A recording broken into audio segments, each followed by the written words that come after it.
Hello everyone, उम्मीद करता हूँ आप सब लोग बहुत अच्छे होंगे। और ये क्वेश्चन आपको दिया गया है 5 मार्क्स में, जबकि ये क्वेश्चन आपके 8 नंबर में 8 मार्क्स में पूछा जाता था। लेकिन इस सेट के अंदर ये क्वेश्चन 5 मार्क्स में पूछा गया है। चलिए, अब करना तो है ही, इसको स्टार्ट करते हैं। सबसे पहले हमें अवकल समीकरण दे रखी है, इसका हमसे सोल्यूशन मांगा जा रहा है। तो अवकल समीकरण जो है हमारे पास, वो अगर हम देखें तो जनरली वो खुद कह रहा है कि मैं लीनियर हूँ, यानी कि विच इज़ लीनियर, जो कि एक लीनियर इक्वेशन है। लीनियर की जो फॉर्म होती है वो हम लोग जानते हैं D Y upon D X, क्योंकि वाई के पदों में है तो D Y upon D X हो जाएगा, और प्लस का पी, और यहाँ आ जाएगा आपका Y is equal to Q. तो यहाँ कंपेयरिंग कर लेते हैं। कंपेयरिंग करने में जो वाई का गुणांक होता है ना, वो पी कहलाता है। तो पी बराबर कितना हो जाएगा यहाँ पर, कॉट। क्यू जो सेकंड साइड होता है, तो क्यू बराबर हो जाएगा हमारे पास 2x। इतना हो जाने के बाद समाकलन हमें गुणांक निकालना होता है, जिसे कहते हैं हम लोग आई एफ मतलब इंटीग्रेटिंग फैक्टर, समाकलन गुणांक। तो समाकलन गुणांक निकालने का तरीका होता है इस तरीके से, ई की पावर में हम लोग उसको लिख सकते हैं। अच्छा, इस बात को मैंने देखा है कुछ किताबों में ई एक्स पी करके भी लिख दिया जाता है, और फिर आगे समाकलन पी डी एक्स भी लिख दिया जाता है। तो आप इसको कन्फ्यूज ना हो। ई एक्स पी का मतलब होता है एक्सपोनेंशियल। एक्सपोनेंशियल का मतलब जो भी आगे फंक्शन दिया गया है वो ई की पावर में है।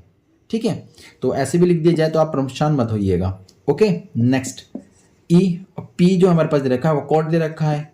हम सब लोग जानते हैं कॉट का समाकलन कितना होता है, लॉग साइन होता है। तो ये बन जाएगा लॉग साइन। ओके, यहाँ एक लॉग की प्रॉपर्टी मैं आपको बता देता हूँ। जैसे लॉग के यहाँ बेस ए है, इस तरीके से लिखा हुआ है, और ये जो है किसी ए की पावर में है।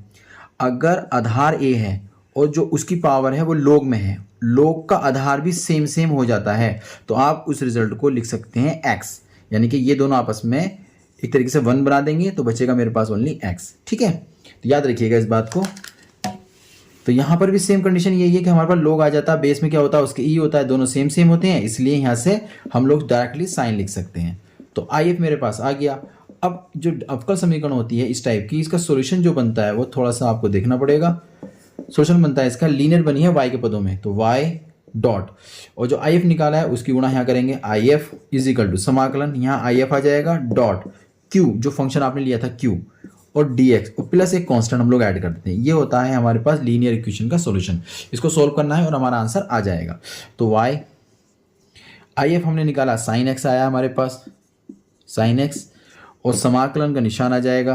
आई एफ हमारे पास है, आई एफ साइन एक्स आ जाएगा, डॉट क्यू जो हमारे पास है वो 2x था, 2x और dx आ जाएगा। तो यहाँ से y हो जाएगा, साइन एक्स आ गया, 2 को बाहर ले लेंगे, x हो जाएगा, और साइन एक्स और dx, और एक कांस्टेंट हमारे पास हम लोग ऐड कर देते हैं c।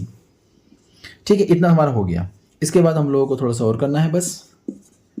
तो 2 इसका समाकलन निकालते हैं। फर्स्ट सेकंड से समाकलन निकाल लेंगे। हमने क्या काम करा, x को छोड़ दिया और साइन का समाकलन कर लिया, माइनस बड़ा इंटीग्रेशन करली ब्रैकेट, जिसको हम लोगों ने छोड़ा था उसका अंदर अवकलन करेंगे, डॉट जिसका समाकलन एक बार बाहर किया था उसका समाकलन एक बार अंदर भी करेंगे, और ये dx हो जाए, करली ब्रैकेट का बाहर भी dx। तो y साइन एक्स 2 बड़ी ब्रैकेट्स, ये बड़ी ब्रैकेट्स के अंदर रहेगा, प्लस का c कांस्टेंट, x कोस का समाकलन होता है, माइनस साइन का समाकलन होता है माइनस के cos x।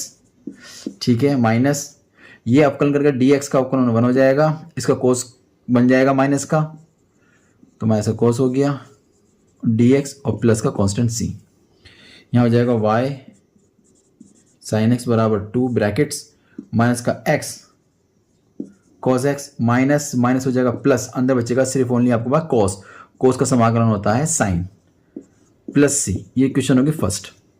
यहां तक हम लोग ने सोल्व कर लिया है। इसके बाद ना उसने कंडीशन दे रखी है, उसने कहा है अगर यदि मैं x का मान π/2 ले लूं तो y का मान 0 हो जाता है। ये पुट करके हमें इस कांस्टेंट नंबर की वैल्यू फाइंड आउट करनी है। ये क्वेश्चन 8 नंबर में दिया जाता है, लेकिन इस सेट में ये 5 नंबर में दिया गया, बड़ा अफसोस की बात है। चलिए, मगर स्टार्ट तो करना ही था हम लोगों को। ये वैल्यू यहाँ पुट करेंगे तो ये 0 बन जाएगा, क्योंकि y की जगह 0 रखेंगे तो पूरा टर्म ही 0 हो गया। 2 ब्रैकेट, x जगह π/2 माइनस के π/2 और cos π/2 प्लस के साइन π/2 और प्लस c। ठीक है, अब थोड़ा समझिएगा, 0 2 माइनस π/2, cos π/2, cos 90 का मतलब 0, sin 90 का मतलब 1 प्लस c। तो 0 बराबर, ये तो पूरा टर्म ही 0 हो गया, बचा ये 1 को मल्टीप्लाई करेंगे 2 से तो 2 प्लस सी, तो कुल मिलाकर यहाँ चला जाएगा सी का मान माइनस का 2। जो भी मान आपने सी का निकाला है पुटिंग इन 1, इसको 1 में पुट कर दीजिए इस वाली इक्वेशन में और हमारा आंसर आ जाएगा। आया y साइन एक्स बराबर 2 ब्रैकेट माइनस का x cos x प्लस का साइन x ब्रैकेट बंद और c का मान माइनस का 2 यहां पुट कर देंगे माइनस का 2। यह था आपका क्वेश्चन। उम्मीद करता हूं समझ में आ गया होगा। मिलते हैं एक नए क्वेश्चन के साथ।